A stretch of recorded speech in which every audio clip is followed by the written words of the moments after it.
Yes, everybody, welcome back to Talking Wolves. Hope you're keeping well, especially as we're heading towards the bank holiday weekend here in the UK, and lots of football to be played over the next, few weeks or so for the Wolves as well. So, international break is slowly coming to an end. And there's some interesting stories to talk about, to be fair. A lot of those breaking in the last 24 hours or so, last 24 to 48 hours. So I will give my thoughts on those today. The big one being in regards to the Wolves head coach, Gary O'Neill. A really interesting story broke yesterday from Mark Ogden at ESPN in regards to Gary O'Neill and Manchester United hoping to speak to the Wolves head coach about a potential coaching role at Old Trafford. Now, this is a really, really strange situation, really, because I suppose there's been obviously speculation about the current United head coach, Erik Ten Hag, about his future at the club. And of course, Manchester United are now having new investment and are going to want to go in a new direction because of almost how badly they've been run behind the scenes.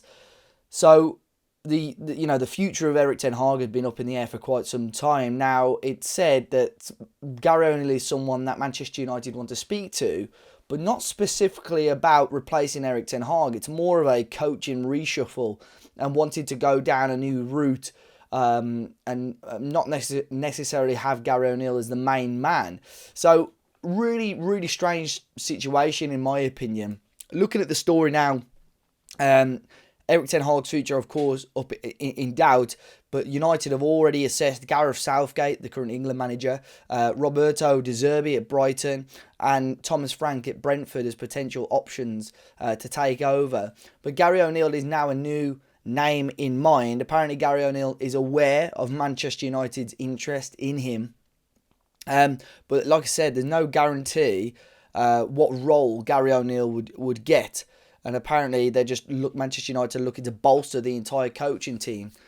For me, I think, and if I was in Gary O'Neill's shoes now, and if I was in the Wolves hierarchy, I would say that this is almost borderline insulting that Manchester United, if this is the case and the route that Manchester United would go down, I think this is borderline insulting that Manchester United can expect to go to another Premier League club, especially someone like Gary O'Neill who's done so well so far this season, and think that they can just take them as a first team coach rather than, a head coach or a manager. If I was Gary O'Neill, I would be, of course, it's fantastic to know that a team like Manchester United are interested in you in some capacity. Manchester United are still doing okay, but obviously not to the heights that they were achieving under Sir Alex Ferguson. But they've still got that reputation. As a manager, you're still going to be flattered by interest. But if I was Gary O'Neill and Manchester United just want me to be a coach, for me, it's almost embarrassing, I think, from Manchester United's point of view. And for me, as Gary O'Neill, he's proved already that he can manage, he didn't have the greatest of tools when he joined Wolves, but he can manage a group of players and do a really good job with it. So I think he's shown that he can probably achieve things, whether it be at England if Gareth Southgate goes in the summer, or whether it be at a higher level as well. Very early days on this, but very, very strange if Manchester United think that they can have this new coaching regime, unless I don't know what they're trying to achieve, but to have Gary O'Neill just in as a coach just doesn't sit completely right with me, to be completely honest. Let's jump into some transfer news anyway. Of course, let me know your thoughts on the whole Gary O'Neill situation as well.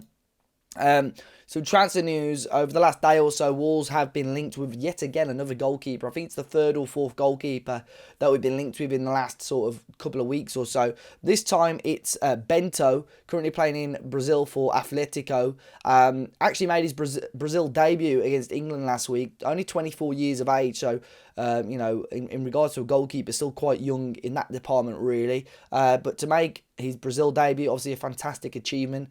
Obviously, there's issues, I think, slight injury problems potentially with Alisson and Edison right now. So that gives him that opportunity. But, to play in the Premier League is going to give him a much bigger opportunity to potentially play for Brazil more often as well. Currently, though, Wolves aren't the only team looking at him. Teams such as Inter Milan, Chelsea and Benfica are also amongst teams interested in Bento. It said that his club have already hit back offers of around £15 million, so you would have to probably pay a little bit more than that. But once again, it raises question marks over Jose Sarr. Plenty of goalkeepers already been linked with Wolves. Could we see the end of Jose Sarr's time at Wolves come the summer? Let's wait and see. Another one as well, another Brazilian, in fact, Fabrizio Bruno, centre-back, currently playing in Flamengo, for Flamengo, in Brazil. Another player that, was in the Brazil national team over the last week or so. 28 years of age, apparently. Wolves were amongst the teams who have made an approach to Flamengo for Fabrizio Bruno last year. Unknown on the timeframes on this, could have been, pre-January window, could have even been in the summer before we signed the likes of maybe Santiago Bueno.